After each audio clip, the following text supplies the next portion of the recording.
Good morning dear students of class 3rd. It is your EVS class. Today I am going to teach you chapter 6. Chapter name is air, water and weather, means हवा, पानी और मौसम.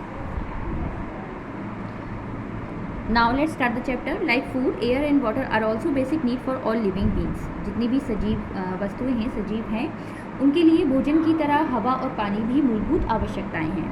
दे can not live without air and water. वे बिना हवा और पानी के जीवित नहीं रह सकते. Air is present all around us. हवा हमारे चारों ओर विद्यमान है. We can not see the air but we can feel it when it blow. हम हवा को देख नहीं सकते लेकिन हम इसको महसूस कर सकते हैं जब ये ब्लो करती है, मीन्स बहती है.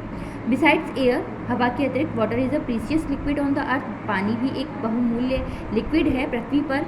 All living things need water for drinking, cleaning, bathing, cooking.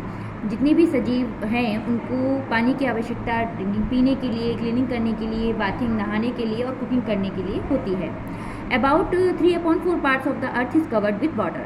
लगभग 3/4 भाग पृथ्वी पर पानी से कवर्ड है.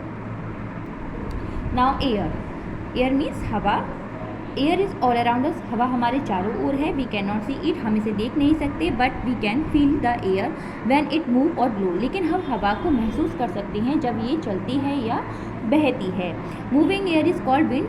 मूविंग एयर को विंड कहा जाता है. Gently moving wind is called breeze. जो धीरे धीरे हवा चलती है उसे ब्रीज बोलते हैं. While fast moving wind is called storm. जबकि जो बहुत तेज़ हवा चलती है तब उसे हम आंधी या तूफान कहते हैं. Air moves in all direction. हवा चारों जो दिशाएं हैं ये और में बहती है. When we blow air into a balloon, the balloon gets filled with air. जब हम एक गुब्बारे को हवा से भरते हैं तो वो गुब्बारा हवा से फिल्ड हो जाता है, भर जाता है. Now properties of air. हवा के गुण. Air is a mixture of several gases. हवा कई गैसों का मिश्रण है. The main gases are oxygen, carbon dioxide and nitrogen. जो मेन मुख्य गैसें हैं वो हैं ऑक्सीजन, कार्बन डाइऑक्साइड और nitrogen. It also contain dust particles and water vapour. इसमें डस्ट पार्टिकल और वाटर वेपर्स को भी एयर में कंटेन रहते हैं. Now uses of air. हवा के उपयोग. Air provides the gas that living things need for breathing. हवा उस गैस को प्रोवाइड करती है जो सभी सजीव वस्तुओं को जीवित रहने के लिए आवश्यक है. For example oxygen. सभी सजीवों को ऑक्सीजन की आवश्यकता होती है. For example animals take in oxygen and plant take in carbon dioxide from the air. Example के लिए यहाँ पर एक दिया गया है. एनिमल्स ऑक्सीजन को टेक करते हैं एंड प्लांट्स टेक करते हैं कार्बन डाइऑक्साइड को एयर से. Air help birds to fly in the sky. Air help करती है सभी पक्षियों को हवा में उड़ते हैं.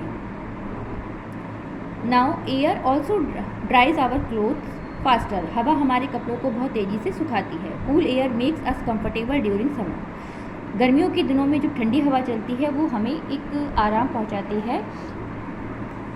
Now we need clean and fresh air. हम सभी को स्वच्छ और ताज़ा हवा की आवश्यकता है. The air is our surrounding is made impure by harmful gases and dust factories emit smoke. जो हवा हमारे चारों ओर है वो अब इम्प्योर होती जा रही है. जो कुछ हार्मफुल गैसें और जो डस्ट फैक्ट्रीज से जो धुआं निकलता है उसके द्वारा.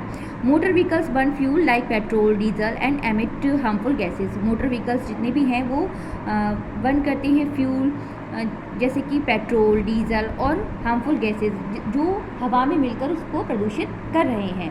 When air become too dirty. जब हवा बहुत ज़्यादा दूषित हो जाती है, इट मेक्स अस सिक. जो हमें बीमार करती है.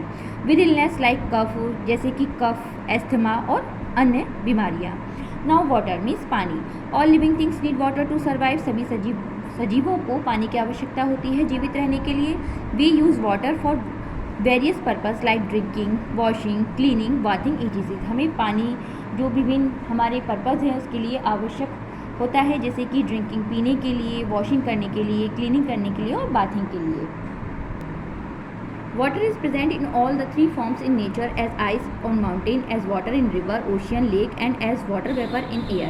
पानी तीन अवस्थाओं में इस नेचर प्रकृति में विद्यमान है, जैसे कि आइस के रूप में माउंटेन्स पर, वाटर के ही रूप में मीन्स एक लिक्विड के रूप में रिवर्स, ओशियन और लेक्स में, और वाटर वेपर जो कि हवा में होते हैं. Now states of water means पानी की अवस्था. Water exists in three forms. पानी तीन अवस्थाओं में उपस्थित है। सॉलिड एज आइस, ठोस बर्फ के रूप में, लिक्विड वाटर के रूप में, एंड गैस वाटर वेपर, जल वाष्प के रूप में। These forms can be change into one another by heating और कूलिंग। ये तीनों जो अवस्थाएं हैं वो चेंज होती रहती हैं हीटिंग और कूलिंग के द्वारा। If water is heating for some times it change into water vapour. जब हम पानी को कुछ देर के लिए गर्म करते हैं तो ये जल वाष्प के रूप में चेंज हो जाता है। The process of last conversion of a liquid to gas is called boiling. जो ये प्रक्रिया है लिक्विड के गैस के रूप में रूपांतरण होने की, उसे बॉइलिंग कहा जाता है। Boiling is different from evaporation. Boiling different है इवेपोरेशन मीन्स भाप से। Boiling is a fast process while evaporation is a slow process. Boiling एक फास्ट प्रोसेस है जबकि इवेपोरेशन एक स्लो प्रोसेस है। Water vapour on cooling change into water. Water vapour जब ठंडे हो जाते हैं, जल वाष्प ठंडा हो जाता है तो वो फिर पानी के रूप में चेंज हो जाता है। This process is called condensation. ये जो प्रोसेस है इसे हम द्रवीकरण कहते हैं। Hold a cool steel plates over boiling water. एक स्टील कूल जो ठंडी स्टील की प्लेट है उसे बॉइलिंग वाटर के ऊपर उबले हुए जो पानी है उसके ऊपर रखते हैं। We can see the drop of water on the plate. अब हम उस जो प्लेट है उसके ऊपर पानी की बूंदों को उसके ऊपर देखते हैं। Water vapour change back to water when it touch the cool plate. Water vapour change हो जाते हैं वाटर में जब ये एक कूल प्लेट से टच करते हैं। Water on cooling change into ice cubes, that is water on cooling change into solid. Water on cooling पानी ठंडा होने के बाद आइस क्यूब्स में चेंज हो जाता है। This process is called freezing. इस प्रोसेस को फ्रीजिंग कहा जाता है। When ice is heated it change into liquid water, this is called melting. जब आइस को हीट किया जाता है, गर्म किया जाता है तो ये वापस लिक्विड वाटर के रूप में हो जाता है जिसे हम मेल्टिंग कहते हैं।